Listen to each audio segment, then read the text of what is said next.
இந்த உலகத்தில் எதை பார்க்கிறோம்? காணப்படுகிறதெல்லாம் பார்த்து நம்ம பயப்படுறதில்லை. முதல்ல நமக்கு தேவை ஒரு நம்பிக்கை தேவை. பகலால சொல்ல நம்பிக்கையே இல்லைன்னா கஷ்டங்க. ஒருத்தர் கேட்டாரு, நீங்க எல்லாத்தையும் செய்திருவீங்களான்னு, அதை ப்ரூவ் பண்ணுவீங்களான்னு கேட்டாரு. ஆவிக்குரிய காரியத்தை எதையுமே ப்ரூவ் பண்ண முடியாது. சிவந்த கடல் 2 பிளந்து நான் ப்ரூவ் பண்ண முடியுமா? செத்து போன லாசரு 4 நாட்களுக்கு உயிரோடு எழுப்பினார், நான் அதை ப்ரூவ் பண்ண முடியுமா? இயேசு சிலுவையிலே மரித்ததுனால எனக்கு ஜீவன் உண்டானதுன்னு நான் ப்ரூவ் பண்ண முடியுமா?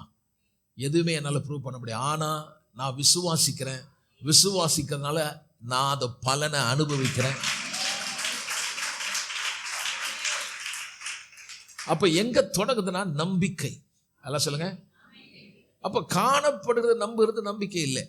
எடுத்துக்கலாம் 2 கொரிந்தியர் 4 அதிகாரம் 18வது வசனம் நம்ம திருப்பலாங்க. காணப்படுகிறவைகள் அநித்தியமானவைகள். இந்த உலகத்தில் இருக்கிறது everything in the realm is physical. We have a physical body so we can comprehend physical things. இந்த உலகத்தில் நமக்கு சரீரம் இருக்குது, அதனால நமக்கு மண்டையில் மூளை இருக்குது, கண் இருக்குது, காது இருக்குது. இந்த உலகத்தை நம்மால புரிஞ்சிக்க முடியுது. ஆனா ஆவிக்குரிய மண்டலத்தை இந்த மூளை அறிவில் உங்களால புரிய முடியாது. நீங்க பார்க்காதனால அந்த ஆவிக்குரிய மண்டலம் இல்லைன்ற அர்த்தம் அல்ல. காண்கிற எல்லாமே ஆவிக்குரிய மண்டலத்திலிருந்து தான் வந்தது. இங்கிருந்து எதுவும் தோணல, மேலிருந்து தான் எல்லாமே வந்துச்சு. காணப்படாத மண்டலத்திலிருந்து தான் இந்த உலகத்துல வந்தது. அப்ப காண்கிற காரியங்கள் எல்லாமே அனித்தியமானது. காண்கிறவைகள் அனைத்தும் அனித்தியமானது, காணப்படாதவைகளோ அதுதான் பவுல் சொல்றார். காண்கிற இன்றைக்கு காண்கிற உன் பிரச்சனை டெம்பரரி. இன்றைக்கு உன்னுடைய எதிர்காலத்தை குறித்து பயமுறுத்துகிறானே அந்த பிசாசு, நான் சொல்லுகிறேன் அது தற்காலிகமானது.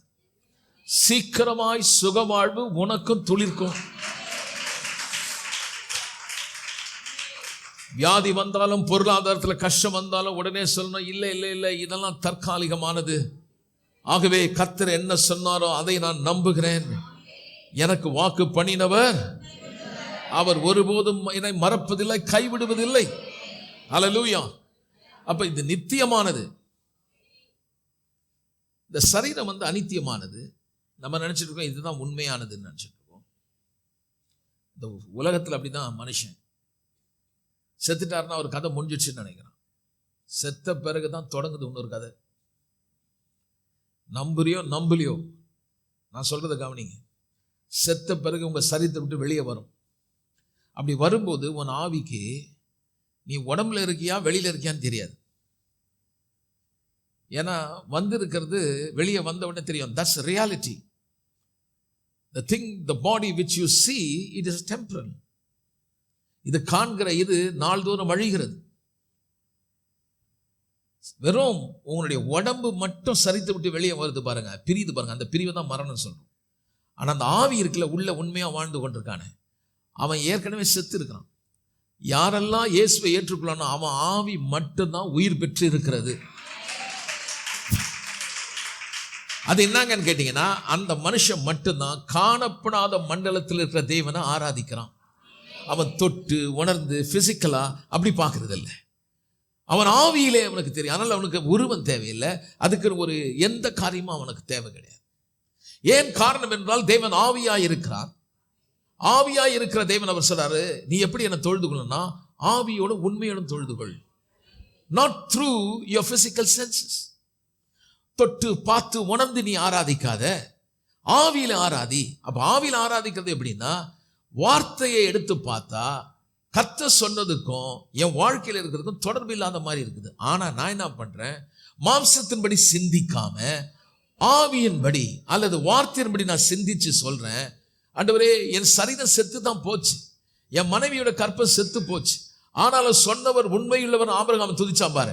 அதே போல எனக்கு வேலை போயிடுச்சு, பிசினஸ் போயிடுச்சு, என் வாழ்க்கையில கஷ்டம் வந்துருச்சு, துன்பம் வந்துருச்சு, ஆனாலும் சொன்னவர் உண்மை உள்ளவர். முழு நிச்சயமா நம்பி நீ கர்த்தரை துதித்தால்,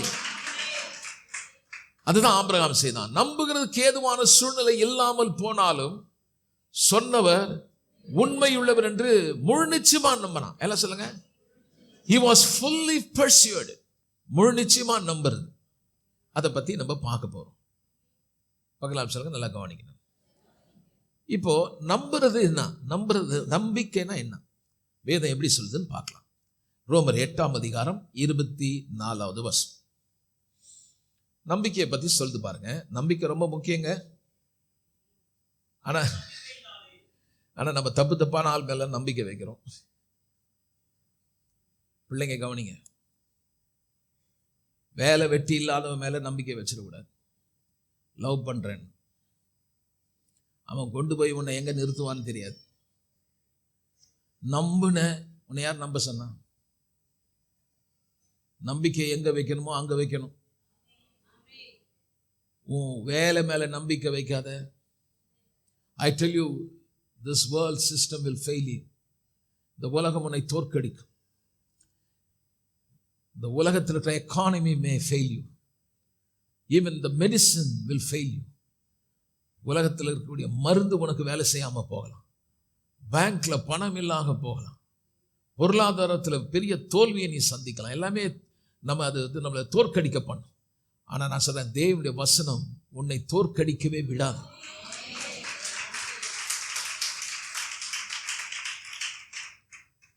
மிகுந்த பிரச்சனை பாருங்க. ரொம்ப கஷ்டமான ஒரு சூழ்நிலையில பவுல் இந்த கடிதத்தை எழுதுறார். கிறிஸ்தவர்களை ரொம்ப அதிகமா பாடுபடுத்துறாங்க. யூதர்கள் மனம் திரும்பி கிறிஸ்துவை ஏற்றுக்கொண்டாங்க.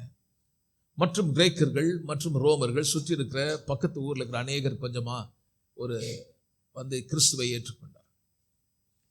அப்பொழுது அரசியல் ரீதியில அதிகாரத்தை பயன்படுத்தி இந்த ஒரு சின்ன கூட்டத்தை ஜனங்களை அடிச்சு துன்பப்படுத்தும்படி மத தலைவர்களும் அரசியல் தலைவர்களும் ஒன்றாய் சேர்ந்து கிறிஸ்தவர்களை நசுக்கிறாங்க.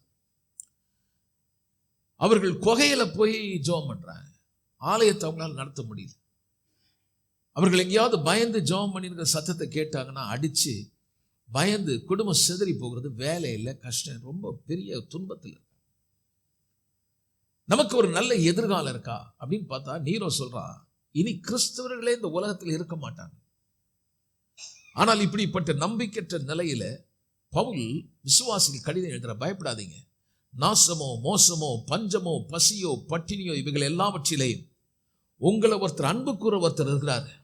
அவரால் நீங்க ஜெயிப்பீங்களே ஒழிய அவன் ஜெயிக்க மாட்டான்னு சொன்னார்.